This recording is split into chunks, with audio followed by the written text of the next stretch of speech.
Hello, everyone, and welcome to a new podcast episode from Mwatana for Human Rights. In this podcast, we will give a brief about Yemen's situation at the UN Human Rights Council in the last years. First of all, it's important to remind you all that the armed conflict in Yemen started in September 2014 when Ansarullah armed group, as known as Houthis, took control of the capital Sana'a by force.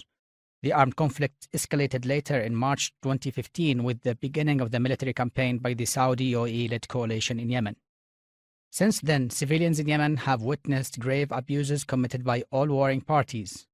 Civilians have suffered from several patterns of violations, including attacking civilians and civilian objects, child recruitment, attacking hospitals and schools, using landmines, and using starvation as a method of warfare. All warring parties, including Houthi, the Saudi UAE-led coalition, the internationally recognized government of Yemen, the UAE-backed forces, including the Southern Transitional Council, committed grave violations of international law. Since the outbreak of the conflict in Yemen in 2014 till December 2021, Mwatana for Human Rights has documented at least 800 airstrikes, more than 700 ground attacks, and more than 300 incidents of mine explosions. Mwatana has also documented explosions caused by explosive objects and the use of drones and ballistic missiles. Several reports and statements have been released by Mwatana covering the human rights situation in Yemen and available in its website, www.mwatana.org.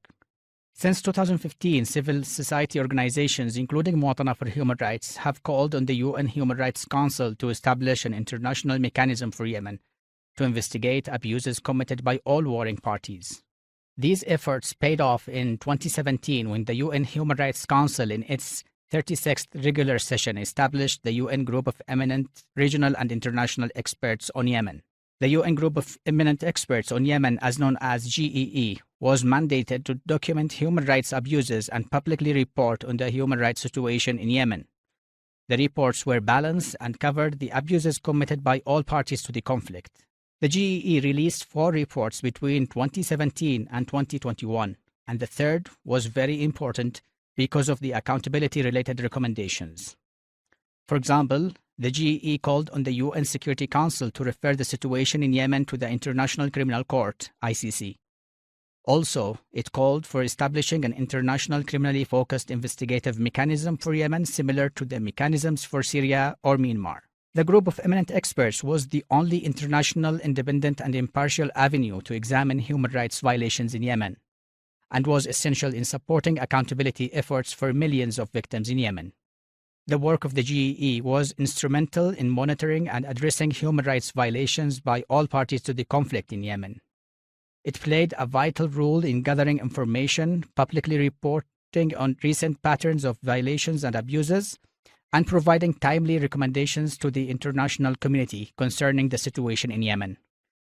In 2021, reports to the Human Rights Council entitled "A Nation Abandoned: A Call to End Yemen's Suffering," the GEE exposed violations by all parties to the conflict and exposed the lack of political will to put an end to the pandemic of impunity in Yemen.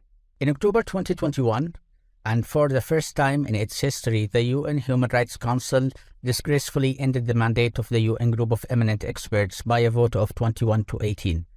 In the next episode, we will have distinguished guests to discuss accountability in Yemen. Thank you for listening and stay tuned for the next podcast episode.